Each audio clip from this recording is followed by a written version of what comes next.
नमस्कार, मी आपल्या सर्वांचं एस.एम.ए चॅनलवरती स्वागत करत आहे व आपण आपल्या चॅनलवर पहिल्यांदाच आला असाल तर आपल्या चॅनलला सबस्क्राईब करा ही विनंती। तर इंडसइंड बँकवरती लास्ट वीकमध्ये भरपूर काही चर्चा झाली आहे, स्पेशली जेव्हा डेरिव्हेटिव्ह पोर्टफोलिओमध्ये डिस्क्रिपन्सीज सांगितली आहे आणि ते म्हणत आहेत की या गोष्टीचा 2.35% ऑफ इट्स नेटवर्कवर प्रभाव असेल, यामुळे एक क्वार्टरचा ऑलमोस्ट प्रॉफिट जाणार आहे हीच अपेक्षा आहे। तर यामुळे साहजिकच थोडं टेन्शन होत आहे की बँक वगैरे बंद होईल का।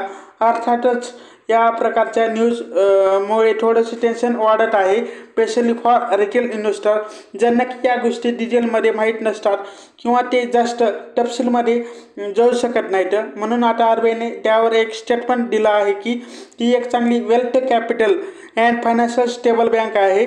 त्यांनी सांगितलं आहे की कॅपिटल रेशो अजूनही 16.5% आहे आणि लिक्विडिटी कव्हरेज रेशो 113% आहे आणि एक्स्ट्रीड रेग्युलेशनची आवश्यकता आहे, त्या आवश्यकतेपासून एक्सक्लुडेड आहे आणि ते बँक जी आहे ती एक्सटर्नल ऑडिट टीमसोबत रिव्ह्यू सिस्टम वगैरे याप्रमाणे या गोष्टी सुरू आहेत। त्यांनी म्हटलं आहे की या गोष्टीमुळे किंवा त्यामुळे येणाऱ्या कोणत्याही स्पेक्युलेटिव्ह रिपोर्टवरती विश्वास ठेवू नका आणि हे वन टाइम अकाउंटिंग लॅप्स होते जे की बँकेत वगैरे झाले आणि मला वाटते की हा एक शॉर्ट टर्म प्रॉब्लेम होता। तर अँड डेफिनेटली हा एक गव्हर्नर इश्यू होता, यामध्ये नो डाऊट आहे पुन्हा। त्यामुळे आता RBIने म्हटलं आहे की याविषयी जास्त टेन्शन घेऊ नका की ही बँक क्लोज वगैरे होईल, अशी काही मोठी समस्या नाही। कारण यामुळे हे होत आहे की हे होत असतं की ATMमधून पैसे काढण्यासाठी लोक एकामागून एक रांगा लावत असतात, असं वगैरे घडत असतं। अशा प्रकारे येस बँकेमध्येही झालं होतं, त्यामुळे त्यांचे इश्यू वगैरे समस्या आणखी थोड्या वाढल्या होत्या। तर या सर्व गोष्टी समस्या वगैरे तयार करतात आणि मला ते इश्यू मल्टिपल होतील असंही वाटत आहे। पण आता RBIने आता त्यांच्या स्टेटमेंटमध्ये सांगितलं आहे की ते पूर्णपणे आशावादी आहेत की ही परिस्थिती पुन्हा सामान्य होईल आणि मला ही आशा आहे की ते आणखी नो मोर स्केलेटक आर कमिंग आउट। त्याच्यात पुढील म्हणत Muthoot finance gold loan MUM मध्ये 1 लाख करोडला वगैरे पार केला आहे, ही खूप चांगली बाब आहे। आता गोल्ड लोनची ही डिमांड वाढत आहे किंवा वाढली आहे, विशेषतः सोन्याच्या किमती वाढत आहेत म्हणून। तर लोकांना वाटते की गोल्ड प्राइसेस आता वाढले आहेत व माझ्याकडे गोल्डही पडून आहे, आहे, त्यामुळे त्यांना हे इजी वगैरे इथून लोन मिळू शकतं, म्हणजे लोन येथे थोडं स्वस्त मिळत असतं म्हणून हे लोन खूप चांगले काम वगैरे करत आहे। ऑलमोस्ट 33%चा त्यांच्या Q3 प्रॉफिट वगैरे होता आणि त्यांचे नेट इंटरेस्ट इन्कमही वाढवलं होतं व गेल्या 1 वर्षात त्यांनी खूप चांगल्या प्रकारे काम केलं आहे किंवा करत आहेत। त्याबरोबर त्यांचे अनेक इश्यू वगैरे चालू होते, काही RBIने रेस्ट्रिक्शन वगैरे लावलं होतं त्यांच्या काही ब्रांचेस वगैरेवर त्यामध्ये वगैरे आणि कॉम्पिटिशनही वाढलं होतं। पण मला वाटतं की गोल्ड लोनच्या दृष्टिकोनातून मुथूटने सातत्याने चांगली कामगिरी वगैरे केली आहे। तर पुढील म्हणलं LG इलेक्ट्रॉनिक्सला आपलं CBIकडून अप्रूव्हल मिळालं आहे IPOसाठी। तर 15,000 करोडचा IPOचे एक्सपेक्टेशन आहे, ते 15%ची प्लॅनिंग वगैरे करत आहेत, म्हणजे ते IPOच्या माध्यमातून ते स्टेक वगैरे 15% विकणार आहेत व एक्सपेक्टेड आहे की कंपनीचे व्हॅल्युएशन 1 लाख करोड रुपयेपर्यंत पोहोचू शकतं आणि त्यातील 15,000 करोडचे स्टॉक वगैरे विकणार आहेत। तर या सर्व गोष्टी वगैरे तिथे होत आहेत। तर ऑलमोस्ट लार्ज कॅप कंपनी वगैरे बनेल आणि हा फिफ्थ लार्जेस्ट IPO वगैरे असेल तर हा IPO 15,000 करोडचा येत असेल तर हा फिफ्थ लार्जेस्ट IPO होईल. होंडाई मोटरचा सगळ्यात मोठा IPO राहिला आहे आत्तापर्यंत. त्यानंतर LICचा राहिला आहे नंबर 2वरती. नंबर 3वरती आपलं पेटीएमचा होता आणि त्यानंतर नंबर 4वरची कोल इंडियाचा जो की 2010 मध्ये आला होता. तो आत्तापर्यंत 4 नंबरवर राहिला आहे. आता LG इलेक्ट्रॉनिक्सचा IPO नंबर 50 होईल. हे ॲक्च्युली घडलं तर माझ्या मते हा भारतामधील one of the biggest home appliances player आहे, specially in air condition, refrigerator and even in TVज. मला वाटते की ते भारतातील इलेक्ट्रॉनिक्समध्ये खूप मोठे प्लेयर आहेत, म्हणून हे एकंदरीत खूप इंटरेस्टिंग असेल.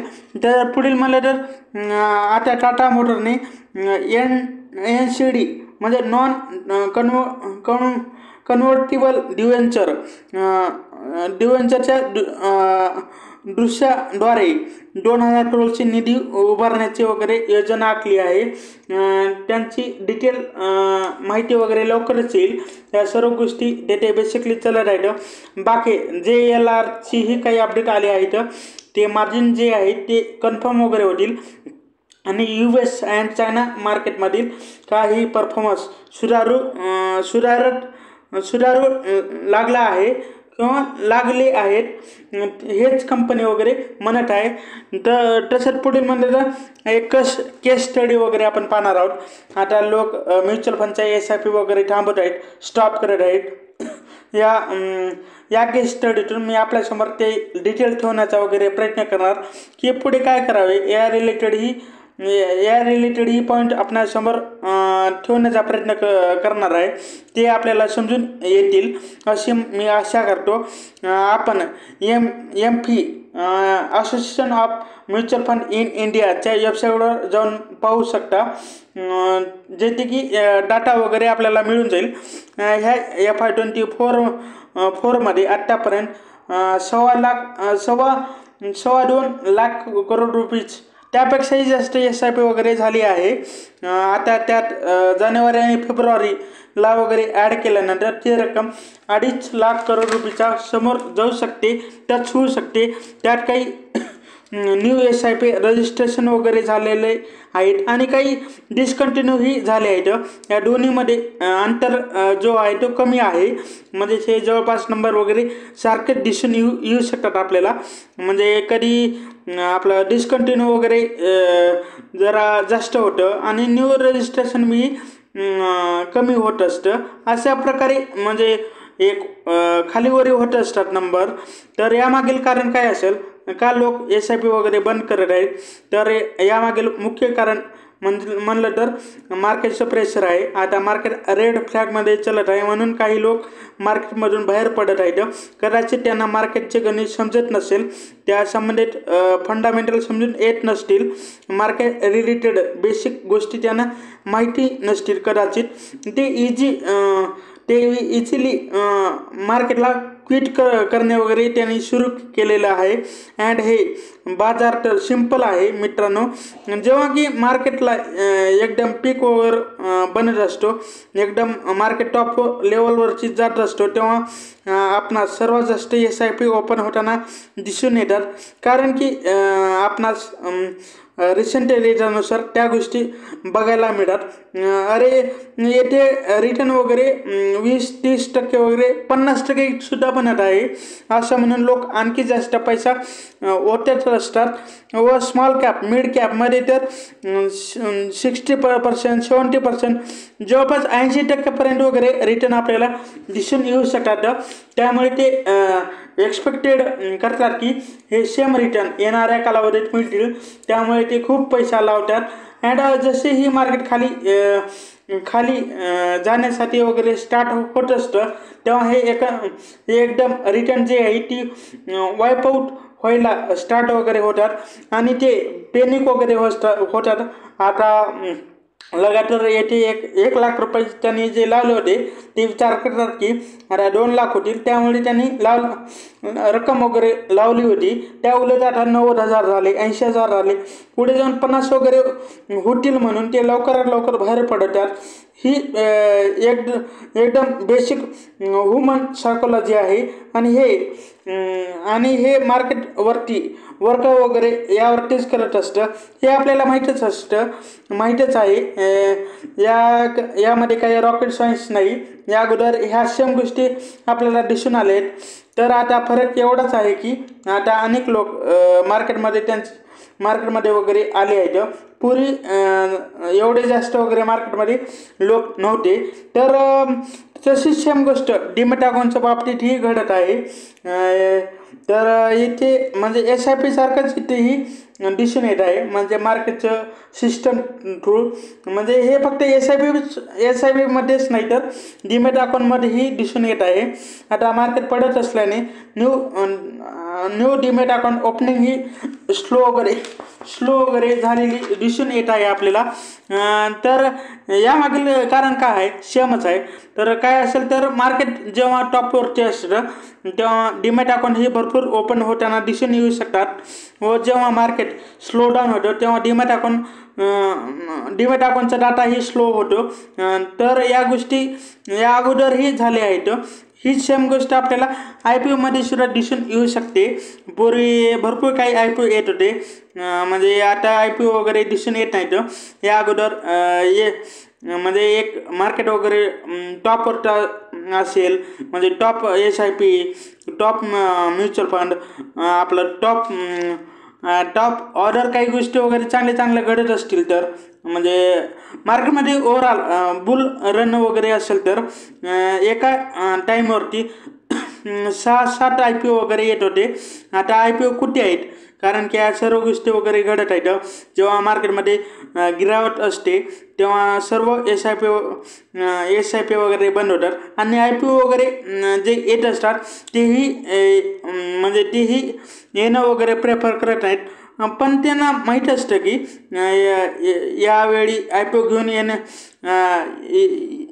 म्हणजे आल्यानंतर इथं पार्टिसिपंट वगैरे नसेल असं त्या IPO आणणाऱ्या कंपनीला किंवा लोकांना वगैरे माहीत असतं. आता IPO ही कमी झाली आहेत, SIP ही कमी झालेत आणि डीमॅट अकाउंट ही कमी होत आहेत. तर हे दर्शवतं की मार्केट वगैरे चांगल्या प्रकारे पडत आहे आणि मार्केट इथून पुन्हा कमबॅक होत असेल तर परत SIP वाढतील, IPO येतील, डीमॅट अकाउंट ओपन होतील. ह्या सर्व गोष्टी पुन्हा वगैरे घडू शकतात. तर याचं कन्क्लुजन काय आहे? तर मार्केट टॉपवरती जेव्हा असतं तेव्हा अनेक लोक येत असतात आणि मार्केट जसं डाऊन ट्रेंडमध्ये जात असतं तेव्हा अनेक लोक येथून एक्झिट करतात. यामुळेच आपलं वॉरेन बफेटजींनी अनेक वेळा कोर्टमधून सांगितलं आहे की आपणास सर्वांसाठी सांगितलं आहे, जे लोक वगैरे ग्रेडी बनतात म्हणजे बाईंग वगैरे करतात, म्हणजे तेव्हा आपण फेअरफुली बनलं पाहिजे. आणि जेव्हा बाकी लोक वगैरे फेअरफुली असतात तेव्हा आपण ग्रेडी बनले पाहिजे. जेव्हा लोक ती घाबरतात तेव्हा आपण बाईंग केली पाहिजे असं म्हणायचं आहे त्यांना.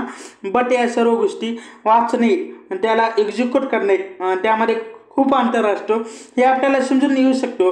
म्हणजे येते थिअरी वेगळी गोष्ट वगैरे असते, प्रॅक्टिकल अलग गोष्टी असतात. तर अशा गोष्टी वगैरे असतात. म्हणजे अनेक वेळा प्रॅक्टिकली गोष्टी वगैरे उलटच होत असतात. अशा प्रत्येकजण वगैरे फेअरफुली होत आहे. आता जेव्हा अनेक लोक वगैरे ग्रेडी वगैरे होतात तेव्हा प्रत्येकजण ग्रेडीच बनण्यासाठी वगैरे तयार असतो. आणि जेव्हा लोक वगैरे फेअरफुली बनतात म्हणजे सेल वगैरे करतात तेव्हा प्रत्येकजण सेलच करायला पाहत असतो. त्यामुळे मार्केटमध्ये केवळ 10% लोक पैसे कमवतात. कारण जे जास्तीत जास्त लोक जे विचार करतात, जे की उर्वरित लोक आहेत, म्हणजे त्यांची जी सायकोलॉजी आहे त्याच्या विरोधातच काम करण्याचा मार्केट वगैरे काम करतं. म्हणजे ते त्यांच्या विरोधात, म्हणजे त्यांचे जे विचार करतात त्यांच्या विरोधात जाण्याचा वगैरे प्रयत्न मार्केट करत असतं. तर शेवटी आपल्या व्हिडिओला लाईक आणि चॅनलला सबस्क्राईब करा. हीच विनंती. हा व्हिडिओ पाहिल्याबद्दल धन्यवाद. थँक्यू.